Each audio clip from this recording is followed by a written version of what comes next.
अस्सलाम वालेकुम दोस्तों, मैं तंजीम अहमद। आज हम लोग सॉल्व करने जा रहे हैं 21-22 में आया हुआ सोशल फार्मेसी का क्वेश्चन पेपर को। एक नज़र क्वेश्चन पेपर पर डाल लेते हैं, फिर शुरू करते हैं। ये पार्ट ए का क्वेश्चन है। 7 क्वेश्चन आया हुआ है, 6 क्वेश्चन करने थे, हर क्वेश्चन 5 नंबर का। ये पार्ट बी का क्वेश्चन है। 10 क्वेश्चन इसमें करने हैं आपको, हर क्वेश्चन 3 नंबर का।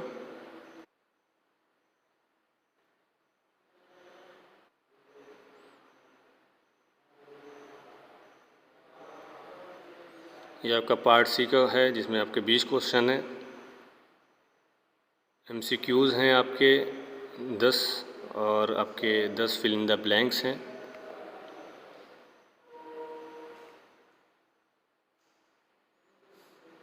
ये आपके 10 question fill in the blanks. अब शुरू करते हैं। पार्ट ए में पहला जो क्वेश्चन है आपका, define social pharmacy, describe the determinants of health. Social pharmacy की डिफिनीशन देनी है और हेल्थ के डिटर्मिनेंट्स मतलब उसके फैक्टर्स को डिस्क्राइब करना है। तो सोशल फार्मेसी जो कि आपके फार्मेसी की एक अहम ब्रांच है, अहम फील्ड कह सकते हैं।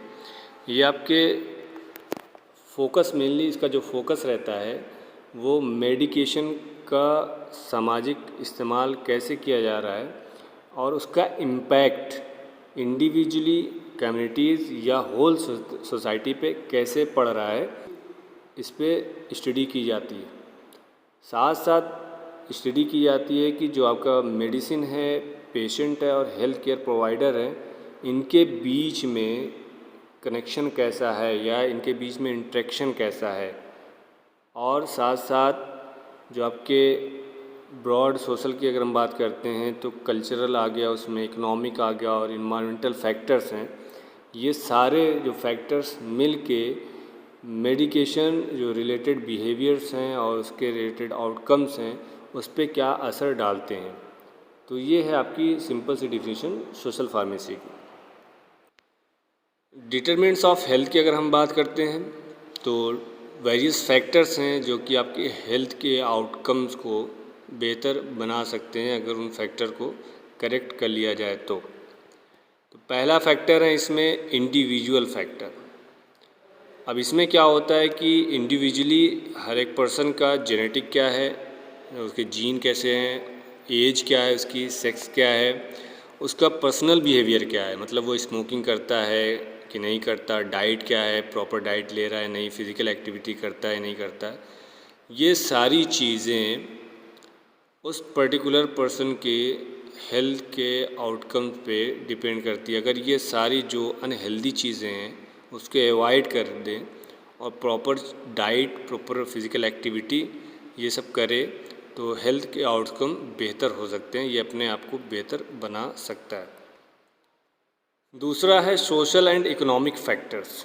सोशियो इकोनॉमिक स्टेटस पे भी डिपेंड करता है, लाइक उसके इनकम क्या है, एजुकेशन लेवल क्या है, ऑक्यूपेशन क्या है, काम क्या करता है, सोशल सपोर्टिंग उसका नेटवर्क कैसा है।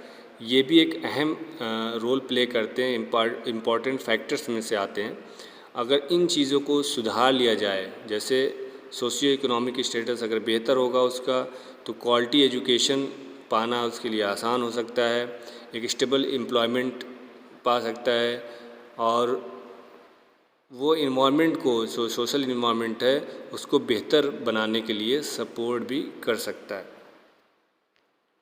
अगला है इन्वायरमेंटल फैक्टर, जिसमें वो पर्सन रह रहा है, जिस इन्वायरमेंट में वो रह रहा है वो इन्वायरमेंट कैसा है। अगर हेल्दी इन्वायरमेंट होगा तो अल्टीमेटली उसकी हेल्थ पे असर आएगा, बेहतर हेल्थ होने की संभावना है। जैसे फिज़िकली वो जिस इन्वायरमेंट में रह रहा है, सोशली जिस इन्वायरमेंट में रह रहा है, या इकोनॉमिकली जिस इन्वायरमेंट में वो रह रहा है वो इन्वायरमेंट कैसा है। ठीक है, तो क्लीन एयर क्या वो ले रहा है, वाटर जो पी रहा है वो क्लीन वाटर है, हाउसिंग कैसी है उसके लिए, फूड बेहतर फूड ले रहा है। ये सारी चीज़ें आपके इन्वायरमेंट में जो चीज़ें मौजूद हैं वो ओवरऑल आपकी हेल्थ पे इम्पैक्ट डालती हैं। हेल्थ के आउटकम्स को बेहतर किया जा सकता है इन सबको करेक्ट करके। अगला जो पॉइंट है आपका हेल्थ केयर सिस्टम फैक्टर। अगला फैक्टर ये भी बहुत इंपॉर्टेंट फैक्टर है कि उस पर्टिकुलर पर्सन की जो हेल्थ केयर सिस्टम की एक्सेसिबिलिटी है कि आसानी से वो हेल्थ केयर प्रोवाइडर तक पहुंच सकता है और क्या उसको हेल्थ केयर मिल पा रही है, क्वालिटी हेल्थ केयर मिल पा रही है और जो उसके डिजीज़ को क्योर कर सकता है। तो ये सारे फैक्टर्स भी एसेंशियल डिटरमिनेंट्स के अंतर्गत आते हैं। अगला है बिहेवियरल फैक्टर। ये भी इंडिविजुअल बिहेवियर के अंतर्गत आता है, जैसे smoking, alcohol consumption, drug uses, physical activity, diet है, सेक्सुअल प्रैक्टिस है। और ये सारे क्या हैं, आपके हेल्थ पे डायरेक्ट इम्पैक्ट डालते हैं। अगर इनमें मॉडिफिकेशन कर दिया जाए, बेहतर इनको कर लिया जाए, तो हेल्थ के आउटकम बेहतर हो सकते हैं। अगला पॉइंट है कल्चरल फैक्टर, कि वो कल्चर में बिलीव करता है, क्या वैल्यूज़ हैं उसके, क्या नॉर्म्स हैं, ट्रेडिशंस क्या हैं। ये सारे भी आपके हेल्थ पे अल्टीमेटली डायरेक्टली इनडायरेक्टली असर डालते हैं। इन सब को भी करेक्ट करके और बेहतर ज़िंदगी गुजारी जा सकती है, अपनी हेल्थ की क्वालिटी को प्रमोट किया जा सकता है। Political and policy factor, government की पॉलिसी क्या है, उसके रेगुलेशंस क्या हैं, पॉलिटिकल डिसीजन क्या है, ये सब भी आपके कहीं ना कहीं हेल्थ के आउटकम को सुधार सकते हैं अगर ये चीज़ें सही हों तो health care, social welfare, education, housing, employment, environmental protection, ये सारी चीज़ें डायरेक्टली और इनडायरेक्टली आपके हेल्थ पे इम्पैक्ट डालती हैं, इसीलिए इन सब का बेहतर होना ज़रूरी है। नेक्स्ट क्वेश्चन 5 नंबर में है, name the various method of family planning, discuss the short on mechanical contraceptives. तो फैमिली प्लानिंग के जो वेरियस मेथड हैं उसका नाम लिखना है और साथ साथ मैकेनिकल जो कंट्रासेप्टिव्स होते हैं उसको शॉर्ट में डिस्कस करना है। तो फैमिली प्लानिंग में यूज़ होने वाले डिफरेंट मेथड जो कि काफ़ी हैं, उसमें से पहला है हार्मोनल मेथड, जिसमें आपके कंबाइंड ओरल कंट्रासेप्टिव्स आते हैं, ये पिल्स के नाम से भी जाने जाते हैं। Progestin only pills, mini pills के नाम से जाने जाते हैं। कंट्रासेप्टिव पैचेस आते हैं जो कि लगाए जाते हैं, ये भी। कंट्रासेप्टिव इंजेक्शन, कुछ इंजेक्शन आते हैं, डिपो प्रोवेरा के नाम से जाना जाता है। Hormonal implant. दूसरा मेथड आपका बैरियर मेथड या फिजिकल मेथड या मैकेनिकल कंट्रासेप्टिव मेथड। इसमें आपका मेल कंडोम है, फीमेल कंडोम्स हैं, डायफ्राम है, सर्वाइकल कैप्स हैं। तीसरा है इंट्रा यूटेराइन डिवाइस, आईयूडी के नाम से बहुत फेमस है। तो कॉपर में भी आता है, कॉपर आईयूडी नॉन हार्मोनल होता है, और हार्मोनल आईयूडी आता है जिसमें प्रोजेस्टिन उपस्थित होता है। अगला मेथड है परमानेंट मेथड, मतलब एक बार कर लिया ज़िंदगी भर छुट्टी। उसमें ट्यूब लाइगेशन है, फीमेल्स का स्टरलाइजेशन के नाम से भी इसको जानते हैं। अवैसक्टॉमी, मेल से स्टरलाइजेशन के नाम से जाने जाते हैं, ठीक है। तो इसमें ट्यूब को क्या करते हैं, गांठ बांध दी जाती है, जिससे स्पर्म में मीट नहीं कर पाते, स्पर्म ओवम से मिल नहीं पाता और फर्टिलाइजेशन नहीं हो पाता। अगला है फर्टिलिटी अवेयरनेस बेस्ड मेथड, जिसमें मेंस्ट्रुअल साइकिल ट्रैक की जाती है और उसके अकॉर्डिंग इंटरकोर्स किया जाता है, ठीक है। कि मतलब अवॉइड करें, जो आपका अनसेफ पीरियड है उस टाइम में इंटरकोर्स को अवॉइड किया जाए, जो सेफ पीरियड है उस टाइम में इंटरकोर्स किया जाए। तो ये भी एक बचने का बेहतरीन तरीका है। बासल बॉडी टेम्परेचर मेथड, ये भी एक मेथड है जो कि इस्तेमाल किया जाता है। Cervical mucus method, standard days method, और लास्ट है विड्रॉल मेथड। इसमें क्या है कि पेनिस बिफोर इजैकुलेशन, इजैकुलेशन से पहले ही पेनिस को वेजाइना से विड्रॉल कर लिया जाता है। ये भी एक तरीका है जो कि कंट्रासेप्टिव मेथड में इस्तेमाल किया जाता है, इसे पुलिंग आउट भी कहते हैं। तो मैकेनिकल कंट्रासेप्टिव की अगर हम बात करते हैं तो फैमिली प्लानिंग में इसका बहुत इस्तेमाल किया जाता है, जैसे फिजिकल बैरियर के नाम से भी जानते हैं। इसमें क्या है, सीधा बैरियर काम करता है, मतलब ये स्पर्म को एग से मिलने नहीं देता, और जब मिलेगा नहीं तो फर्टिलाइजेशन ऑकर नहीं होगा। तो उसमें मेल कंडोम है, तो मेल कंडोम का इस्तेमाल करते हैं।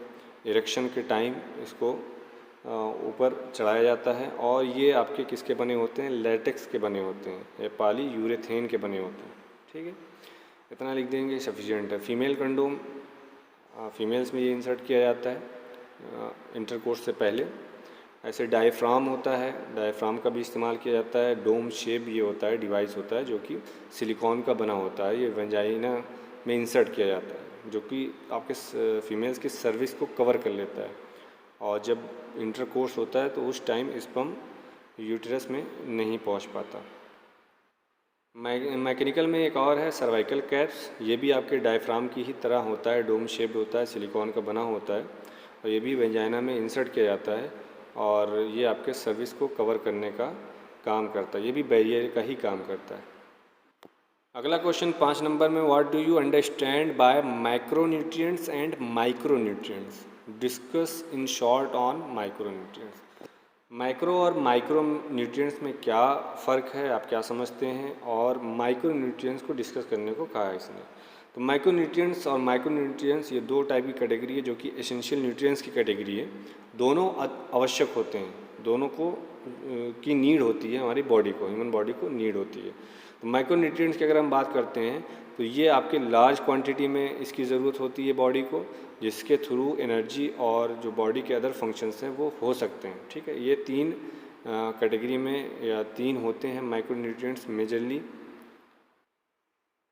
पहला आपका है कार्बोहाइड्रेट्स, जो कि एनर्जी का मेन सोर्स है। ये ब्रेक डाउन होता है, किस में होता है, ग्लूकोज में कन्वर्ट होता है और जहाँ से हमारी बॉडी फिर एनर्जी प्रोड्यूस करती है, एनर्जी यूटिलाइज करती है। ठीक है, तो जो कार्बोहाइड्रेट्स होता है इसका अगर गुड सोर्स हम देखें तो ग्रेन्स में ये बहुत मात्रा में पाए जाते हैं, फ्रूट्स हैं, वेजिटेबल्स हैं, लेगूम्स हैं, इन सब में कार्बोहाइड्रेट्स की मात्रा अच्छी खासी होती है।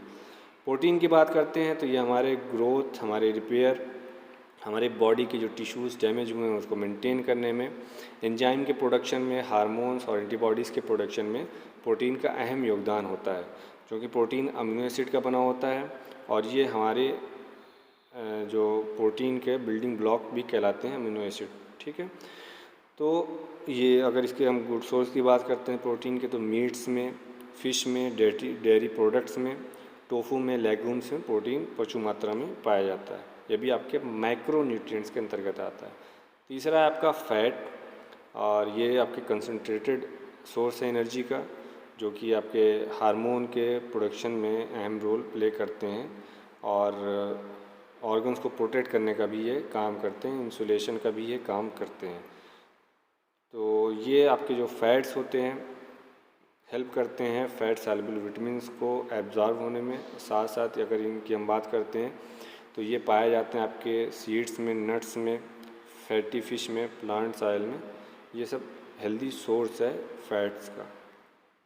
माइक्रो न्यूट्रिएंट्स की बात करते हैं तो ये भी हमारी बॉडी के लिए एसेंशियल होते हैं, बट ये स्मॉल क्वांटिटी में ज़रूरी होता है हमारी बॉडी के लिए। ठीक है, स्मॉल क्वांटिटी में आवश्यकता पड़ती है इनकी, और इनका काम क्या होता है, ये ग्रोथ में अहम रोल प्ले करते हैं, हमारी बॉडी के डेवलप में, हमारी बॉडी के हेल्थ को मेंटेन रखने में इनका अहम योगदान होता है। तो एग्जांपल तौर पे हैं आपके विटामिन्स हैं, मिनरल्स हैं, ये आपके माइक्रो न्यूट्रिएंट्स हैं। विटामिन्स में भी आपकी दो कैटेगरी होती हैं, एक आपका फैट सॉल्युबल विटामिन्स होता है, एक आता है वाटर सॉल्युबल विटामिन।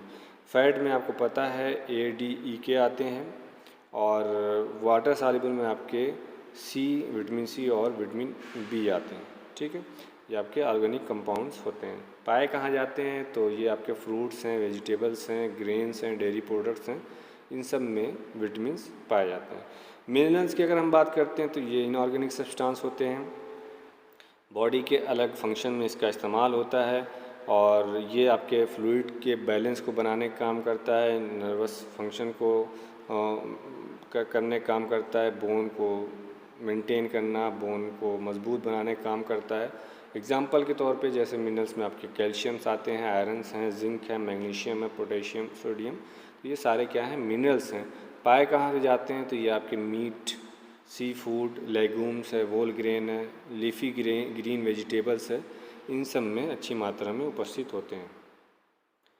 अगले क्वेश्चन की तरफ बढ़ते हैं। Name important diseases related to respiratory infection.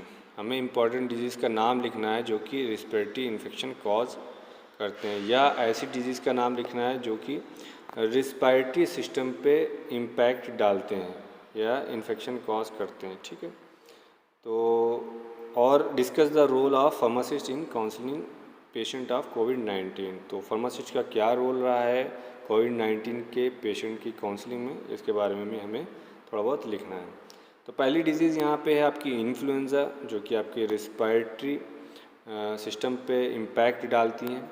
और ये इन्फ्लुएंज़ा वायरस होता है जो कि कॉज करता है, ये कंटेजियस डिजीज़ होती है, मतलब एक पर्सन से दूसरे पर्सन में ट्रांसफ़र होने की संभावना इससे रहती है। और कॉम्प्लिकेशंस की अगर हम बात करते हैं तो माइल्ड टू सीवियर रेंज का कॉम्प्लिकेशंस इसमें आते हैं पेशेंट को, और इसमें सांस लेने में दिक्कत आना शुरू हो जाती है। ठीक है। और दूसरी अगर डिजीज़ की हम बात करते हैं तो कोविड-19 आप सबको पता ही है, ये आपके कोरोना वायरस कहलाते हैं, सार्स कोविड-2 के नाम से भी इसको हम कह सकते हैं। और इसके अगर सिम्टम्स की हम बात करते हैं तो फीवर है, कफ है, सांस लेने में दिक्कत है, ये सारी चीज़ें आती हैं। और यही हैं आगे चल के न्यूमोनिया कॉज कर सकते हैं, जो कि बहुत घातक हो जाता था कोविड-19 के दौरान। अगली डिजीज़ है निमोनिया, ये भी आपकी इन्फेक्शियस डिजीज़ है। और ये एयर्स जो सैक होते हैं लंग्स में, जो उपस्थित एयर सैक्स होते हैं, एल्वेलाई के नाम से जाने जाते हैं, इसमें ये इन्फ्लामेशन आकर हो जाता है। ठीक है। तो ये भी आपके बैक्टीरिया, वायरस, फंगी, इन सब के चलते ये इन्फेक्शन होता है, और ये भी आपकी रेस्पिरेटरी ट्रैक पे असर डालते हैं, मतलब सांस लेने में दिक्कत होनी, सांस फूलना, और इम्यून सिस्टम वीक हो जाना, और फीवर आ जाना, ये सारी दिक्कतें, कॉम्प्लिकेशंस आना शुरू हो जाती हैं। ऐसी ही आपकी ट्यूबरकुलोसिस है, आपको पता है कि माइकोबैक्टीरियम ट्यूबरकुलोसिस से टीबी ऑकर होती है, ये भी आपके लंग्स पे इम्पैक्ट डालते हैं। अगली जो डिजीज़ आपकी वोपिंग कफ, ये पर्टूसिस के नाम से भी जानते हैं, ये भी आपकी इन्फेक्शियस डिजीज़ है। बॉर्डीटेला पर्टूसिस जो कि बैक्टीरिया है, इसके चलते इस टाइप की ये डिज़ीज़ ऑकर होती है, और ये भी अल्टीमेटली आपके रेस्पिरेटरी सिस्टम पे असर डालती है। फार्मासिस्ट के रोल की अगर हम बात करते हैं कि उन्होंने जो कोविड-19 के पेशेंट थे उनकी काउंसलिंग में उनका क्या रोल रहा है, क्या योगदान रहा है, तो पहला है मेडिकेशन काउंसलिंग। तो फार्मासिस्ट जो कि नॉलेज रखता है दवाओं के बारे में अच्छी खासी, तो वो इन्फॉर्मेशन प्रोवाइड करता है पेशेंट को रिलेटेड टू मेडिकेशन। ठीक है। तो काउंसलिंग के दौरान वो मेडिकेशन कैसे इस्तेमाल करनी है, कैसे लेनी है, कैसे उसका रखना है, स्टोरेज कैसे करना है, उसके साइड इफ़ेक्ट क्या हैं, उसके साथ क्या चीज़ इंटरेक्ट कर सकती है, काउंसलिंग के दौरान पेशेंट ये चीज़ फार्मासिस्ट ये चीज़ पेशेंट को बताता है। दूसरा पॉइंट है प्रिवेंशन मेजर्स। तो क्या क्या हमें प्रिवेंशंस लेने हैं कि हमें कोविड-19 के ट्रांसमिशन को रोकना है, या कोई भी डिजीज़ है उससे बचना है, तो हमें क्या क्या प्रिवेंशन लेना है, इसके बारे में फार्मासिस्ट सलाह देता है पेशेंट को। एग्जांपल तो आप कोविड-19 के ट्रांसमिशन को रोकना है तो मास्क पहनिए, अपने हैंड को हाइजीन रखिए, ठीक है, फिज़िकल डिस्टेंस बना के रखिए, लोकल जो हेल्थ आपकी हैं गाइडलाइंस हैं उसका प्रॉपर फॉलो कीजिए, उसके रेगुलेशन को फॉलो कीजिए, और वैक्सीनेशन कराइए टाइम टू टाइम। ये सारी जानकारी पेशेंट को दी जाती है फार्मासिस्ट के द्वारा। सिम्टम मैनेजमेंट की अगर हम बात करते हैं तो फार्मासिस्ट ही होता है जो कि पेशेंट के सिम्टम्स को मैनेज करने का भी काम करता है। मैनेज कैसे करेगा कि वो ओवर काउंटर ड्रग देगा, और साथ साथ उस पर्सन को उसके सिम्टम्स को कम करने का भी काम करेगा। अगर कोई सिम्टम्स हैं जैसे फीवर आ रहा है तो एंटीबायोटिक ड्रग दे देंगे, पीसीएम वगैरह, कफ आ रहा है तो आपके एक्सपेक्टरेंट वगैरह दे देंगे, ऐसे कंजेशन हो रहा है, नाक ब्लॉक हो गई है, या बॉडी में पेन है, तो उससे रिलेटेड ओवर काउंटर ओटीसी जो ड्रग होती है वो दे के पेशेंट को के सिम्टम्स को रिड्यूस किया जा सकता है। तो पेशेंट फार्मासिस्ट का ये रोल था। ऐसी ये हेल्थ मॉनिटरिंग, तो फार्मासिस्ट है जो कि मॉनिटर करता है टाइम टू टाइम, उस पेशेंट की मॉनिटरिंग करता है, जैसे टेम्परेचर चेक करना है, ब्लड प्रेशर मॉनिटरिंग है, ऑक्सीजन की सिचुएशन को मेज़र करना है, और वाइटल जो साइंस होते हैं उन सबको ट्रैक करना, ये भी एक रोल था फार्मासिस्ट का। मेंटल हेल्थ सपोर्ट, चूँकि जो पेशेंट होते हैं बीमारी में बहुत ज़्यादा क्या हो जाते हैं कि डिप्रेस हो जाते हैं, डिप्रेशन में जाने की संभावना रहती है, बहुत ज़्यादा पैनिक होते हैं, तो उनको सपोर्ट प्रोवाइड करते हैं फार्मासिस्ट उनकी काउंसलिंग करके, और उनके स्ट्रेस को रिड्यूस करते हैं, उनकी एंजाइटी को रिड्यूस करने का भी ये काम करते हैं। ऐसी ये vaccine education and administration, pharmacist है जो कि वैक्सीन से रिलेटेड जानकारी देता है, एजुकेट करता है पेशेंट को, और एडमिनिस्ट्रेशन भी कराने का भी काम करता है। Health promotion and public education, तो ये हेल्थ को प्रमोट भी करता है कि कैसे हम पर्टिकुलर बीमारी से बच सकें और कैसे हम एक अच्छी ज़िंदगी गुजार सकें, हेल्दी ज़िंदगी गुजार सकें, उससे रिलेटेड ये लोगों को अवेयर भी करने का काम करता है। अगला question, name any 6 national health program implemented by government of India. तो गवर्नमेंट ऑफ इंडिया के द्वारा नेशनल हेल्थ प्रोग्राम जो किया गया है वो उसके 6 के नाम लिखने हैं। Discuss the role of pharmacist in implementing national health program, और उसमें फार्मासिस्ट का क्या रोल रहा है कि जो नेशनल हेल्थ प्रोग्राम इम्प्लीमेंट किया गया है उसमें। तो पहला आपका है नेशनल हेल्थ मिशन, NHM के नाम से बहुत फेमस है, जो कि गवर्नमेंट ऑफ इंडिया ने इसको इम्प्लीमेंट किया है। इसका काम क्या है कि ये प्रोवाइड करता है हेल्थ को कैसे कि आसानी से एक्सेसिबल हो सके उस पेशेंट के लिए अफोर्डेबल हो, आसानी से वो इलाज करा सके, जो इलाज वो करा रहा है वो उसकी क्वालिटी बेहतर हो, हेल्थ सर्विस बेहतर हो, अच्छी हो, ठीक है। पॉपुलेशन बेस्ड इसका सिलेक्शन किया जाता है, कितनी पॉपुलेशन पे हमें कितने स्टाफ की कितनी उसकी नीड होती है, तो ये सारे NHM के अंतर्गत आता है। दूसरा जो प्रोग्राम है national AIDS control program, NACP के नाम से भी जानते हैं। तो इसका मेन जो फोकस था कि एड्स को कैसे प्रिवेंट किया जाए, उसको कैसे कंट्रोल किया जाए, उसको कैसे मैनेज किया जाए इंडिया में, इस प्रोग्राम की मेन खासियत यही थी। और लोगों को कैसे अवेयर कर रहे हैं, उसकी टेस्टिंग, HIV से रिलेटेड टेस्टिंग हो सके, काउंसलिंग हो सके, प्रिवेंट किया जा सके, ठीक है, कि पेरेंट्स से चिल्ड्रेन में ट्रांसफ़र ना हो, उससे रिलेटेड थेरेपी दी जा सके, इसका मेन मोटिव ये था। अगली जो आपका प्रोग्राम है वो आपका national tuberculosis elimination program, NTEP के नाम से जाना जाता है इंडिया में।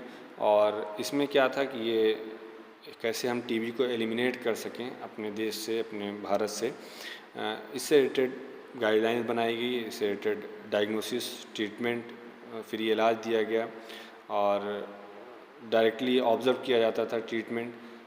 शॉर्ट कोर्स लाए गए डॉट्स के नाम से, बहुत फेमस है, ठीक है, कि इतने महीने इलाज कर लीजिए और आप TB फ्री हो सकते हैं। और जो MDR TB हुई, मल्टी ड्रग रेजिस्टेंट TB आकर होती है, तो उसको कैसे मैनेज किया जा सके, ये सारी चीज़ें नेशनल ट्यूबरकुलोसिस एलिमिनेशन प्रोग्राम के अंतर्गत आती हैं। ये भी एक बेहतरीन प्रोग्राम था। वेक्टर बोर्न जो डिजीज़ें होती हैं जैसे मलेरिया आपके हैं, डेंगू है, चिकनगुनिया है, लिम्फेटिक फाइलेरिसिस है, ये सब क्या है, वेक्टर बोर्न डिजीज़ है, मतलब मस्कीटो के बाइट की वजह से ये सारी डिजीज़ें ऑकर होती थी।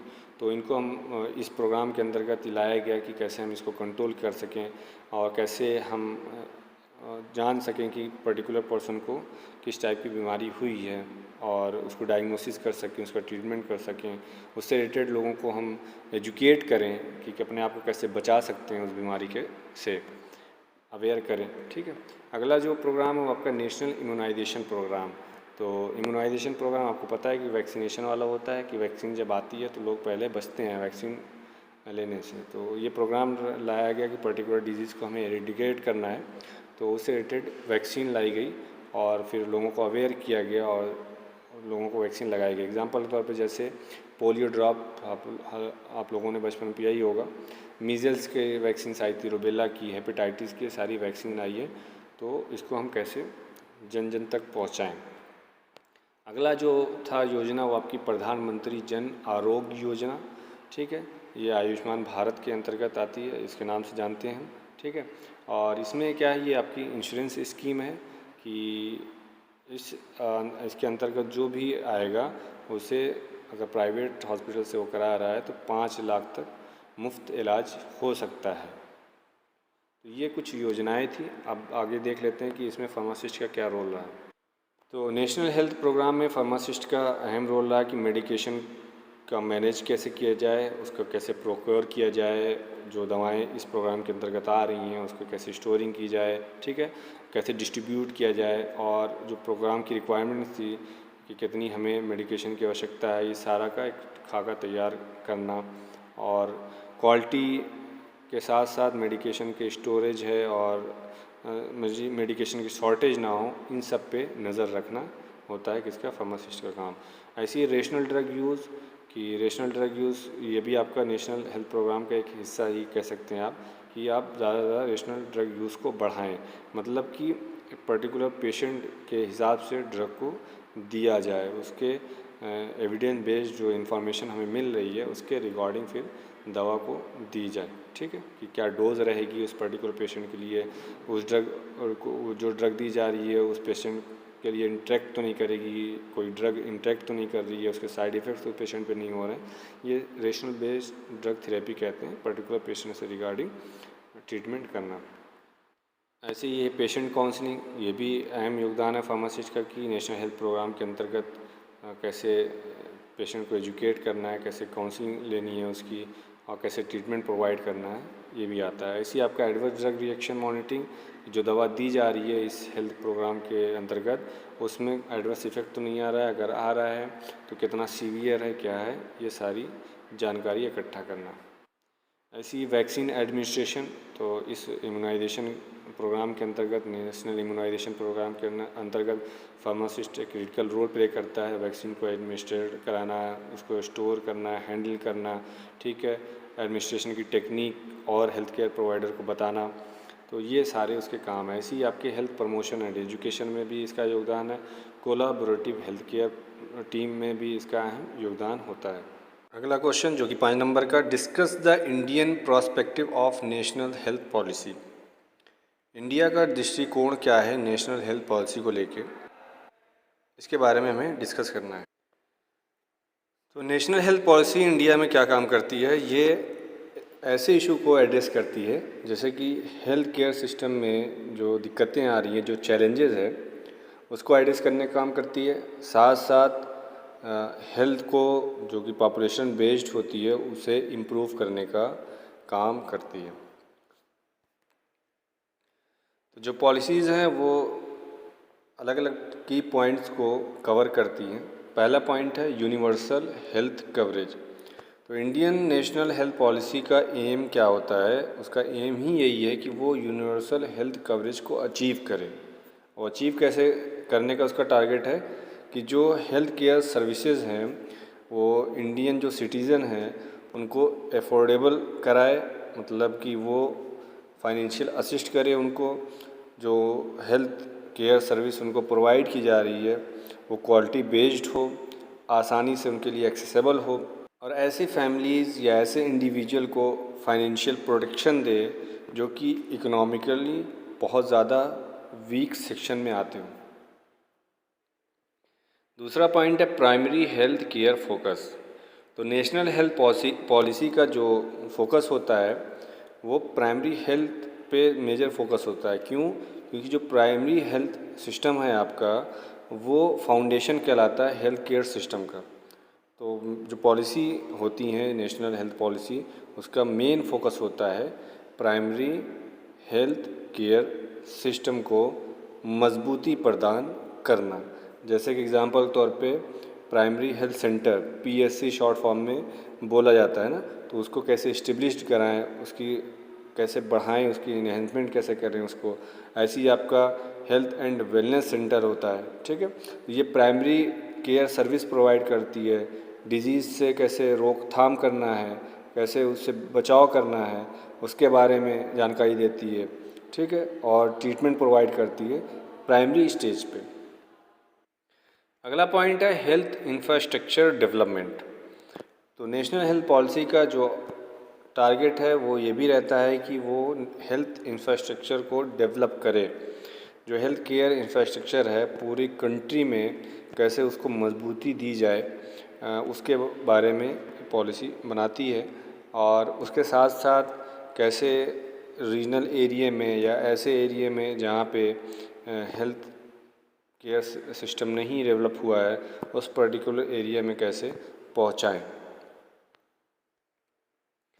अगला जो पॉइंट है पब्लिक प्राइवेट पार्टनरशिप। तो जैसा कि पता है आपको कि गवर्नमेंट बॉडी होती है, उसके अपने हॉस्पिटल्स होते हैं, हेल्थ केयर सिस्टम्स होते हैं, प्राइवेट जो सेक्टर होते हैं उनके अपने होते हैं। तो इसमें कोलैबोरेशन की बात की जाती है कि कैसे गवर्नमेंट और प्राइवेट सेक्टर दोनों मिल के जो हेल्थ केयर सिस्टम का अपना गोल है उस गोल को कैसे अचीव किया जाए, इसके बारे में वो एक्नॉलेज करता है, या ये पॉलिसी, नेशनल हेल्थ पॉलिसी उसके बारे में एक्नॉलेज करती है। अगला पॉइंट है हेल्थ वर्कफोर्स डेवलपमेंट। जाहिर सी बात है, हेल्थ केयर प्रोवाइड करने के लिए एक प्रॉपर पूरी टीम की ज़रूरत पड़ती है, जिसमें आपके डॉक्टर्स, नर्सेस, फार्मासिस्ट और एलाइड हेल्थ केयर प्रोफेशनल्स आते हैं। तो इनमें कैसे मजबूती प्रदान की जाए और ये कैसे डिलीवर करें, हेल्थ जो सर्विस ये डिलीवर करते हैं कैसे क्वालिटी हेल्थ सर्विस डिलीवर करें, इसके बारे में ये पॉलिसी रिकॉग्नाइज़ करती है। साथ साथ ये एडवाइस भी देती है कि ट्रेंड जो हेल्थ केयर प्रोफेशनल्स हैं उनकी संख्या को बढ़ाया जाए रूरल और अर्बन एरियाज़ में। अगला point health promotion and disease prevention. तो इस पॉलिसी का एक और मकसद होता है कि वो हाईलाइट करते हैं कैसे हमें हेल्थ को प्रमोट करना है और डिज़ीज़ को कैसे रोकना है, इसके बारे में पूरा एक खाका तैयार करते हैं, और जो डिज़ीज़ का बर्डन पड़ रहा था उसको कैसे मिनिमाइज़ किया जाए, कैसे कम किया जाए। तो इसी में आपका इम्यूनाइजेशन आता है, सैनिटाइजेशन आता है, हाइजीन है, लाइफ स्टाइल मॉडिफिकेशन है। इन सारी चीज़ों को प्रमोट करके हम डिज़ीज़ के बर्डन को कम कर सकते हैं और हेल्थ के प्रमोशन को बढ़ा सकते हैं। अगला नेशनल हेल्थ पॉलिसी का जो पॉइंट है आपका कि डिजिटल हेल्थ इनिशिएटिव। तो ये पॉलिसी क्या काम करती है, रिकॉग्नाइज़ करे कि हम डिजिटली कैसे टेक्नोलॉजी से जुड़ें, या डिजिटली जो आपके हेल्थ हैं वो कैसे टेक्नोलॉजी से जुड़ें, और इस क्षेत्र में जुड़ने के बाद बहुत आसानी से हम लोगों तक पहुंच सकते हैं या उन तक हेल्थ केयर सर्विस प्रोवाइड कर सकते हैं। एग्ज़ाम्पल के तौर पे कि जैसे टेली मेडिसिन होता है, हम फ़ोन के द्वारा मेडिसिन की जानकारी दे सकते हैं। कुछ हेल्थ टूल्स होते हैं, इलेक्ट्रॉनिक गैजेट होते हैं जिससे हम हेल्थ से चीज़ें रिकॉर्ड कर सकते हैं, हेल्थ से रिलेटेड चीज़ें रिकॉर्ड सकते हैं। बॉडी टेम्परेचर हो गया, ब्लड प्रेशर हो गया, ऑक्सीजन लेवल हो गया, तो ये सारी चीज़ें हम अडॉप्ट करें। तो पॉलिसी का एक और ये पॉइंट होता है। लास्ट पॉइंट है ट्रेडिशनल एंड अल्टरनेटिव मेडिसिन। तो इंडियन नेशनल हेल्थ पॉलिसी का एक और मेन वो होता है टारगेट कि वो कैसे ट्रेडिशनली और अल्टरनेटिव जो मेडिसिन है, जैसे आपके आयुर्वेदा है, योगा है, नेचुरोपैथी, यूनानी, सिद्धा, होम्योपैथी, इन सब को कैसे हम main stream health care system में लाएं, इनको रिकग्निशन कैसे दिलवाएं, और क्योंकि इनका भी बहुत इम्पैक्ट पड़ता है। ये बहुत से ऐसे इनके पास हैं पैथी जो कि बहुत सी ऐसी डिजीज़ को क्योर करते हैं और प्रिवेंट करने का काम करते हैं, तो मेन स्ट्रीम में लाने का भी एक काम करते हैं।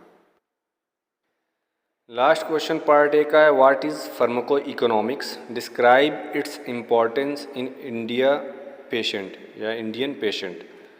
फार्माको इकोनॉमिक्स क्या होता है? तो फार्माको इकोनॉमिक्स ये आपका हेल्थ इकोनॉमिक्स की एक ब्रांच है जिसके अंतर्गत फार्मास्यूटिकल प्रोडक्ट या उससे रिलेटेड जो सर्विसेज होती हैं उसके इकोनॉमिक एस्पेक्ट को इवैल्यूएट करने का काम किया जाता है या उससे रिलेटेड स्टडी की जाती है, उसे ही कहते हैं फार्माको इकोनॉमिक्स।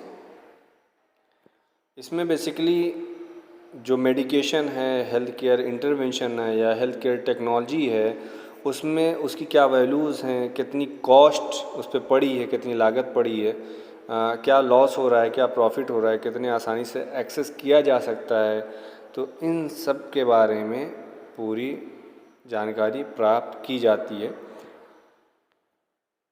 Pharmaco economics. जानकारी प्राप्त करने के बाद फिर जब कोई पॉलिसी बनती है या उस पर्टिकुलर पॉपुलेशन पे अगर कोई मेडिसिन है या कोई हेल्थ केयर रिसोर्स यूज़ करने हैं तो आसानी से इस्तेमाल किया जा सकता है, क्योंकि हमारे पास पहले से ही डेटा आ जाता है कि हमें कितनी कॉस्ट वहाँ पे लगानी पड़ सकती है और कितना फ़ायदा हो सकता है उस पर्टिकुलर पॉपुलेशन को। तो इसमें मेन यही टारगेट इसका होता है। तो इंडिया में जो पेशेंट हैं उनके लिए क्या इम्पोर्टेंस रखता है फार्माको इकोनॉमिक्स, आइए देखते हैं पॉइंट वाइज। फर्स्ट है अफोर्डेबिलिटी ऑफ हेल्थ केयर। जैसा कि आपको पता है कि फार्माको इकोनॉमिक्स में इवैल्यूएट किया जाता है कॉस्ट इफेक्टिवनेस के बारे में और मनी के वैल्यू के बारे में जो कि हेल्थ केयर से रिलेटेड होती है, और इसमें पता करने के बाद आसानी से जो पेशेंट एक्सेसिबल नहीं होते हैं उस पर्टिकुलर हेल्थ केयर सिस्टम के लिए, उन तक वो पहुंचाया जाए कि कितनी कम मिनिमम कॉस्ट पे हम उनको इलाज प्रोवाइड कर सकते हैं। दूसरा पॉइंट है access to essential medications.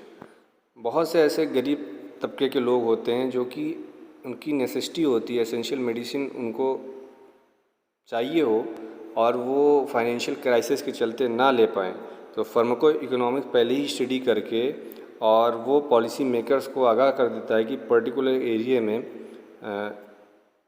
Financial crisis ज़्यादा हैं, इस वजह से ये एसेंशियल मेडिसिन को भी ले नहीं सकते। तो पॉलिसी मेकर्स कुछ ऐसा बनाते हैं कि उनके लिए भी वो अफोर्डेबल हो सके, वो अपना ट्रीटमेंट करा सकें मिनिमम प्राइस पे। तो इस एसेंशियल मेडिसिन को उस कैटेगरी में रखा जाता है कि उनकी कॉस्ट कम हो और ज़्यादा से ज़्यादा पेशेंट को उससे फ़ायदा हो सके। अगला पॉइंट है रेशनल ड्रग यूज़। तो फार्माको इकोनॉमिक्स ये क्या काम करता है, ये प्रमोट करता है रेशनल ड्रग यूज़ को। अब रेशनल ड्रग यूज़ क्या होती है? रेशनल ड्रग यूज़ को अगर आम भाषा में आप समझना चाहें तो ऐसे कि पर्टिकुलर पेशेंट के लिए कौन सी दवा की आवश्यकता होती है, जैसे कि दवा की इफिकेसी क्या है, सेफ्टी क्या होगी, कॉस्ट इफेक्टिवनेस क्या होगी, ठीक है। तो उस पर्टिकुलर पेशेंट के लिए कौन सी दवा सूटेबल रहेगी, ज़्यादा सूटेबल रहेगी, कम प्राइस पे उसको ज़्यादा फ़ायदा हो सके। तो इसमें ये भी फार्माको इकोनॉमिक्स एक अहम रोल अपना प्ले करता है। अगला पॉइंट है एक्सेस टू न्यू थेरेपीज़। तो जैसा कि आपको पता है कि साइंस की दुनिया में तेज़ी से नई नई मेडिसिन मार्केट में आ रही हैं, नई नई थेरेपीज़ आ रही हैं और वो कॉस्टली भी रह रही हैं। तो फार्माको इकोनॉमिक्स यहाँ पे उसका अध्ययन करती है और पॉलिसी मेकर को इन्फॉर्म करती है कि हम इसके कैसे कॉस्ट इफ़ेक्टिव बना सकते हैं, कम मिनिमम इसकी प्राइस करके। Resource allocation. तो रिसोर्स एलोकेशन में आपका, जैसा कि आपको पता है कि हेल्थ केयर रिसोर्सेज कुछ ही होते हैं। एग्जांपल तौर पे जैसे फंडिंग हो गया या इंफ्रास्ट्रक्चर हो गया, ये सब क्या है लिमिटेड होते हैं। तो फार्माको इकोनॉमिक्स यहाँ पे पॉलिसी मेकर को बताता है कि हमें प्रायोरिटी किसको देनी है, प्रायोरिटी किसको करना है। तो वो कॉस्ट इफ़ेक्टिवनेस बेस्ड पे ये प्रायोरिटाइज देते हैं और इसमें वो इंश्योर करते हैं कि पेशेंट को पॉसिबल और बेस्ट जो ट्रीटमेंट है वो मिल सके। लास्ट है हेल्थ इंश्योरेंस कवरेज। तो फार्माको इकोनॉमिक्स यहाँ पे भी बहुत अहम रोल प्ले करता है, क्रूशियल रोल प्ले करता है हेल्थ इंश्योरेंस कवरेज डिसीज़न में। जो इंश्योरर होते हैं, जो कंपनी होती है इंश्योरेंस प्रोवाइड कर रही होती है, वो फार्माको इकोनॉमिक्स के एविडेंस को आधार बना के और अपने कवरेज प्लान में कौन से ट्रीटमेंट को, कौन सी मेडिसिन को इंक्लूड करना है, इसके फार्माको इकोनॉमिक्स इवोल्यूशन के आधार पे वो ऐड कर सकती है और इससे डायरेक्टली पेशेंट को लाभ मिलता है। नेक्स्ट वीडियो में हम पार्ट बी को सॉल्व करेंगे।